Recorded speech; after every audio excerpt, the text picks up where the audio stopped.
Today I will be reading about the story of how the Israelites got manna from heaven, which I find very, very interesting. I'm reading in the book of Exodus, chapter 16, from verse 1. The whole Israelite community set out from Elim and came to the desert of Sin, which is between Elim and Sinai, on the 15th day of the second month after they had come out of Egypt. In the desert, the whole community grumbled against Moses and Aaron. The Israelites said to them, "If only we had died by the Lord's hand in Egypt. There we sat around pots of meat and ate all the food we wanted.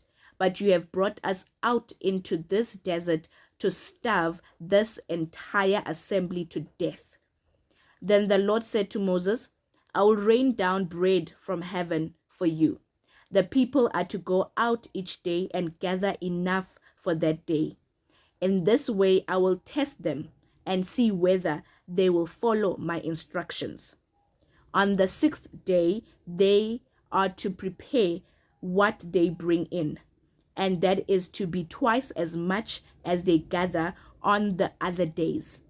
So Moses and Aaron said to all the Israelites, "In the evening you will know that it was the Lord who brought you out of Egypt, and in the morning you will see the glory of the Lord, because he has heard your grumbling against him.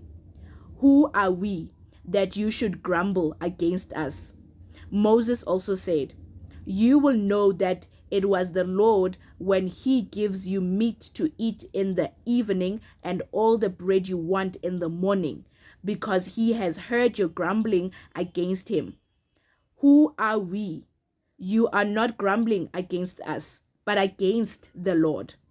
Then Moses told Aaron, "Say to the entire Israelite community, 'Come before the Lord, for he has heard your grumbling.'" While Aaron was speaking to the whole Israelite community, they looked towards the desert, and there was the glory of the Lord appearing in the cloud. The Lord said to Moses, "I have heard the grumbling of the Israelites. Tell them, at twilight you will eat meat, and in the morning you will be filled with bread. Then you will know that I am the Lord your God." That evening quail came and covered the camp, and in the morning there was a layer of dew around the camp. When the dew was gone, thin flakes like frost on the ground appeared on the desert floor. When the Israelites saw it, they said to each other, "What is it?" For they did not know what it was.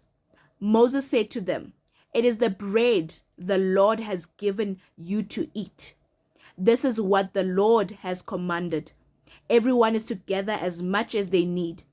Take an omer for each person you have in your tent." The Israelites did as they were told. Some gathered much, some little. And when they measured it by the omer, the one who gathered much did not have too much, and the one who gathered little did not have too little. Everyone had gathered just as much as they needed. Then Moses said to them, "No one is to keep any of it until morning." However, some of them paid no attention to Moses. They kept part of it until morning, but it was full of maggots and began to smell. So Moses was angry with them. Each morning everyone gathered as much as they needed, and when the sun grew hot, it melted away. On the 6th day, they gathered twice as much, 2 omers for each person, and the leaders of the community came and reported this to Moses. He said to them, "This is what the Lord commanded.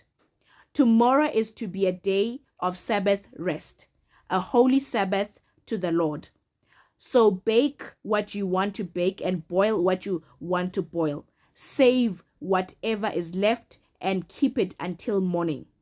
So they saved it until morning as Moses commanded, and it did not stink or get maggots in it. Eat it today, Moses said, because today is a Sabbath to the Lord. You will not find any of it on the ground today. 6 days you are to gather it, but on the seventh day, the Sabbath, there will not be any. Nevertheless, some of the people went out on the seventh day to gather it, but they found none. Then the Lord said to Moses, "How long will you refuse to keep my commands and my instructions? Bear in mind that the Lord has given you the Sabbath. That is why on the sixth day he gives you bread for 2 days. Everyone is to stay where they are on the seventh day. No one is to go out." So the people rested on the seventh day. The people of Israel called the bread manna. It was white like coriander seed and tasted like wafers made with honey. Moses said, "This is what the Lord has commanded. Take an omer of manna and keep it for the generations to come, so they can see the bread I gave you to eat in the wilderness when I brought you out of Egypt." So Moses said to Aaron, "Take a jar and put an omer of manna in it. Then place it before the Lord to be kept for the generations to come." As the Lord commanded Moses, Aaron put the manna with the tablets of the covenant law so that it might be preserved. The Israelites ate manna 40 years until they came to a land that was settled. They ate manna until they reached the border of Canaan.